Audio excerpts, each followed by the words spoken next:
नमस्कार, मैं नियाज खान और आप देख रहे हैं न्यूज एक्सप्रेस। और इस वक्त एक बड़ी खबर आ रही है और वो एक खबर है कि रायबरेली से राहुल गांधी बम्पर वोट से उन्होंने जीत दर्ज की है। लगभग 4 लाख वोट से उन्होंने जीत दर्ज की है। और आपको बता दें कि इतने फासले से, इतने अंतराल से जीत दर्ज करने वाले वाराणसी से प्रधानमंत्री मोदी भी नहीं है। प्रधानमंत्री मोदी ने भी ये जीत दर्ज नहीं की है जो कि रायबरेली से राहुल गांधी ने जीत दर्ज की है। और इसके अलावा वायनाड से भी उन्होंने जीत दर्ज की है। क्या लगता है? देखिए, बहुत मैं तो कहता हूं कि एक हैरत अंगेज, क्योंकि कोई उम्मीद नहीं कर रहा था। रायबरेली देखिए, वायनाड से तो वो पिछली बार भी जीते थे, लेकिन अमेठी हार गए थे। उसके बाद से लगने लगा था कि यूपी से कांग्रेस का तो वर्चस्व खत्म हुआ ही हुआ है, राहुल गांधी का भी वर्चस्व खत्म हो चुका है। तो जाहिर तौर पर राहुल गांधी ने जिस तरीके से अपनी माता की, क्योंकि पहले यहाँ पर उनकी माता जी चुनाव लड़ती थी, जिस तरीके से सीट पर अपनी ताकत दिखाई, और देखिए 4 लाख का बहुत बड़ा। मैं याद दिला दूं कि जब राहुल गांधी गए थे तो सोनिया गांधी जी ने यह कहा था कि मैं अपने बेटे को आपके हवाले सौंप रही हूं, आशीर्वाद दिया था बाकायदा। और जब अमेठी से जब राहुल गांधी रायबरेली गए थे चुनाव लड़ने के लिए, तो उनके लिए कहा गया कि डर गए राहुल गांधी, डर गए, मैदान छोड़ करके भाग गए। वो पहले ही उनको मालूम चल गया था कि वो हार रहे हैं। लेकिन देखिए नतीजा क्या हुआ। अमेठी से कौन सी स्मृति ईरानी जीत गई, वो भी तो हार गई। लगभग 1,20,000 के वोट्स के मार्जिन से वो चुनाव हारी हुई है। इसमें सबसे बड़ी खबर ये है नियाज, सबसे बड़ी ये है कि पीएम मोदी, जिसे न केवल भारत में, दुनिया में दिखाया जाता है कि भाई साहब इनसे बड़ा तो नेता ही नहीं है, इनसे बड़ी तो कोई शख्सियत ही नहीं है, जहां जाते हैं दुनिया इनको सलाम करने लगती है, इनके कदमों में झुक जाती है। इस तरीके का परसेप्शन बना दिया गया, एक तस्वीर क्रिएट कर दी गई है मोदी जी के इर्द गिर्द। लेकिन हुआ क्या है कि भाई साहब काशी में गए, भगवान शिव का भक्त, क्या डायलॉग था कि मुझे माँ गंगा ने बुलाया है, मुझे माँ गंगा ने बुलाया है।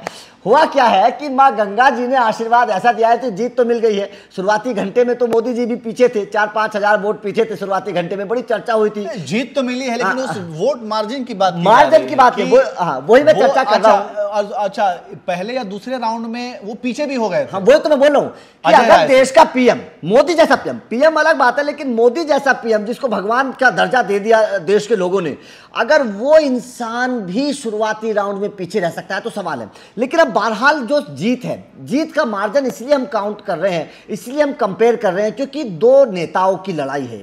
आप एक तरफ मोदी जी को रखिए, जिन्होंने अपनी परंपरागत सीट पर चुनाव लड़ा, काशी से चुनाव लड़ रहे हैं, देश के पीएम है, मौजूदा वक्त में पीएम है, बड़ी पार्टी के नेता हैं, और पिछले 2 लोकसभा से वाराणसी से वो सांसद भी। और दूसरी बात कि उसमें यूपी में सरकार है बीजेपी की। सबसे बड़ी बात क्या, यूपी में बीजेपी की सरकार है। उसके बावजूद अगर आप केवल 2 लाख से जीत रहे हैं तो ये जीत नहीं है, आपको 4-5-6 लाख से जीतना चाहिए था। 4 लाख से कम जीतना है। और दूसरी तरफ राहुल गांधी, जिनका जनाधार यूपी में खत्म है, जिनकी पार्टी की सीटें यूपी में नहीं आ रही हैं, वोट बैंक 5-7% वोट बैंक है यूपी में कांग्रेस का। अगर पिछले 2-3 चुनावों की बात करें, वो अगर अपनी सीट से 4 लाख से ज्यादा वोटों से जीत रहे हैं तो भाई साहब ये तो कह सकते हैं कि एक बीजेपी के या मोदी जी की हार, मतलब जीत नहीं है मोदी जी की, वो राहुल गांधी की जीत जो है ये बहुत बड़ी और बम्पर जीत मैं मानता हूं। और ये सोचने वाली बात है बीजेपी के लिए, ना केवल बीजेपी के लिए, पीएम मोदी जी के लिए भी सोचने वाली बात है।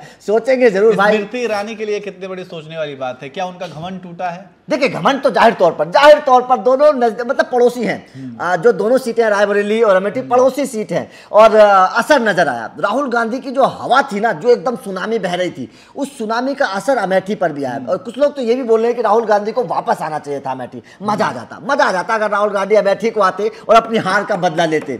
ये हार का बदला, पिछली बार की जो हार का बदला था ना, अगर इस बार राहुल गांधी अमेठी आ जाते तो मजा आ जाता। बिल्कुल, यही लोग कह रहे हैं कि अगर उन्हें रायबरेली नहीं भी जाते, क्योंकि स्मृति ईरानी को लेकर के पहले ही जनता के मन में गुस्सा था। हाँ। और वो अगर देखिए, अगर त्यागी अगर गुस्सा नहीं भी होता ना, हाँ। तो इतना मार्जिन से, मतलब बहुत बड़े मार्जिन से हार होना, तो ये कहीं ना कहीं साफ दिखाता है कि स्मृति ईरानी के खिलाफ जो है माहौल बना हुआ था। और गर्म थी माहौल गर्म थी, उनके खिलाफ बना हुआ था। और ये जो लोग ये कह रहे थे, अच्छा राहुल गांधी ने क्यों सीट छोड़ा, ये भी हो सकता है कि उन्होंने किशोरी लाल के लिए सीट छोड़ दी होगी, क्योंकि वो उनके पुराने नेता हैं और उनको भी वो चुनाव लड़ाना चाहते होंगे तो उन्होंने उनके लिए अपनी सीट छोड़ दी, है ना। लेकिन इसको अलग तरीके से पेश किया गया कि वो डर के भाग गए। अरे डर के भाग गए तो आप कौन से वहां से जीत गए? मेरे जहन में एक बात आ रही है और मैं दर्शकों से जानना चाहूंगा, आप कमेंट करके इस बात को जरूर बताइएगा कि स्मृति ईरानी अभी किशोरी लाल से लगभग 1 लाख सवा लाख के आसपास हारी हैं, ठीक है। अगर राहुल गांधी इस सीट पे होते तो क्या ये हार इतनी ही होती या बड़ी होती? ये बात दिलचस्प है। हाँ, क्या ये हार 2-2.5 लाख की होती स्मृति ईरानी? अगर राहुल गांधी होते तो क्या यही मार्जिन होता हार जीत का? ये भी हो सकता है कि इससे भी ज्यादा हो। अगर राहुल गांधी रायबरेली में जाते हैं और 4 लाख वोट से जीतते हैं, इसके अलावा वायनाड से वो पहले ही से भी चुनाव वो लड़ चुके थे और वहां से भी वो उन्होंने जीत दर्ज की है। मतलब दोनों जगह से राहुल गांधी ने बंपर जीत दर्ज की है और 4 लाख वोट के मार्जिन से उन्होंने रायबरेली में जीत दर्ज की है। तो सवाल यही है कि अगर वो अमेठी से लड़ते राहुल गांधी तो क्या यही मार्जिन होता है या और ज्यादा होता है? क्योंकि बड़ा दिलचस्प सवाल है, आप लोग इसका कमेंट करके जरूर बताइएगा। क्योंकि अभी 1.25 लाख से हारी है स्मृति ईरानी। राहुल गांधी से अगर आमने सामने की टक्कर होती, क्योंकि राहुल गांधी के मन में भी ये बात टीस होगी जरूर, यार अपनी हार का एक बार बदला ले लिया जाए, क्योंकि पिछली बार बड़ी बातें की थी, बहुत बड़ी बातें। उन्होंने स्मृति ईरानी को जवाब अपनी खामोशी से दिया है। ये कोई कहते हैं ना कि कोई जरूरी नहीं होता कि आप हर चीज का जवाब जो है आप बोल करके जुबान से ही दो, कुछ खामोशी भी उस जवाब को दे देता है। हर चीज का जवाब शोर नहीं होता, खामोशी भी कभी बड़ा हथियार बन जाती है। तो ये राहुल गांधी की जो खामोशी थी और जिस तरीके से उनको लेकर के कहा गया कि वो डर करके भाग गए हैं, वो अपनी माँ की गोद में चले गए हैं डर करके, और उनकी जिस तरीके से इमेज खराब करने की कोशिश की गई, उन्हें पप्पू कहा गया, उन्हें तरीके की बातें की, मतलब ये कहा गया कि मतलब उनकी राजनीतिक करियर खत्म माना जा रहा था। इमेज खराब करने के लिए बहुत से लोगों ने बहुत सी चीजें जो है सोशल मीडिया पे ट्रेंड कराई, सोशल मीडिया पर ट्रेंड हुए। लेकिन ये जो अभी नतीजे जो सामने आ रहे हैं, उन नतीजों से ये साफ तौर पे जाहिर है कि इस बार बहुत बड़ा उलटफेर हुआ है और कुछ ही घंटों में, अब मेरे ख्याल से 1 घंटे में सारी चीजें, सारी तस्वीर क्लियर हो जाएंगी।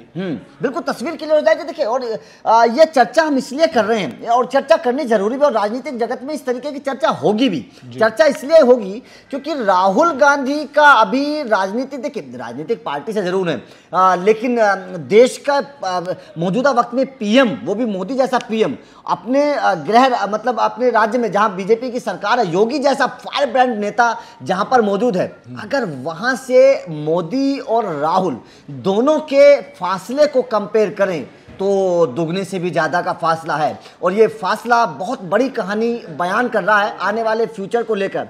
सवाल ये भी है नियाज, मैं आपसे जानना चाहता हूं कि क्या अगली बार मोदी सोचेंगे इस सीट के बारे में, क्योंकि ये तो बहुत बड़ी एक तरीके जीत नहीं है। देखिए त्यागी, अभी अगली बार क्या होगा क्या नहीं होगा, लेकिन अभी फिलहाल जो सिचुएशंस बने हुए हैं ना, जो स्थिति बनी हुई है यहाँ पे, अब ये भी कहा जा रहा है कि जो जैसे ही ये नतीजे सामने आने शुरू हुए हैं तो गोलबंदी भी शुरू हो गई है, लामबंदी भी शुरू हो गई है। पार्टियों के बीच नीतीश कुमार को फोन किया जा रहा है, या फिर जो भी अभी सीटों का जो बहुत कम ही मार्जिन रह गया है, और अगर नीतीश कुमार या फिर अगर आरएलडी से कुछ पार्टियां टूट करके, कुछ नेता टूट करके आ जाते हैं, तो अब ये खैर बात वाली बात है कि तोड़ फोड़ की राजनीति तो होगी इसमें कोई, और चूंकि इस चीज को जन्म देने वाला कौन है आपको पता ही है। चलते एक बात और बोल देता हूँ, लोगों से मैं पूछना भी चाहता हूँ जो लोग काशी में रहते हैं या फिर कभी गए हैं। ये कहा गया कि काशी का उद्धार किया गया है, तख्ता पलट कर दिया गया है, उसकी एकदम रूपरेखा बदल दी गई है, बड़ा काम किया है पीएम मोदी ने काशी में। अगर काम किया है तो क्या वास्तव में ये वोट जितने मिले हैं वो ठीक है? ये सबसे बड़ा सवाल है। अगर काम किया गया है तो क्या जनता ने उनके काम को नकार दिया गया है? क्या जनता के मन से मोदी उतर चुके हैं? क्या एंटी कंबेंसी थी कुछ? ये एक मेरा सवाल है। बिल्कुल, तो कुल मिलाकर के अभी जो हमने आपको खबर बताई वो खबर यही है कि रायबरेली से राहुल गांधी ने बम्पर जीत हासिल की है। करीब 4 लाख वोट से उन्होंने जीत हासिल की है, और इसके अलावा वायनाड से भी उन्होंने जीत हासिल की है। तो 2 लोग संसदीय क्षेत्र से वो खड़े थे, रायबरेली और वायनाड, और दोनों जगहों से ही राहुल गांधी ने बम्पर जीत हासिल की है। इसी तरीके से हम आपको नतीजों के बारे में बताते रहेंगे, अपडेट्स देते रहेंगे, हमारे साथ जुड़े रहिए। फिलहाल इतना ही, नमस्कार।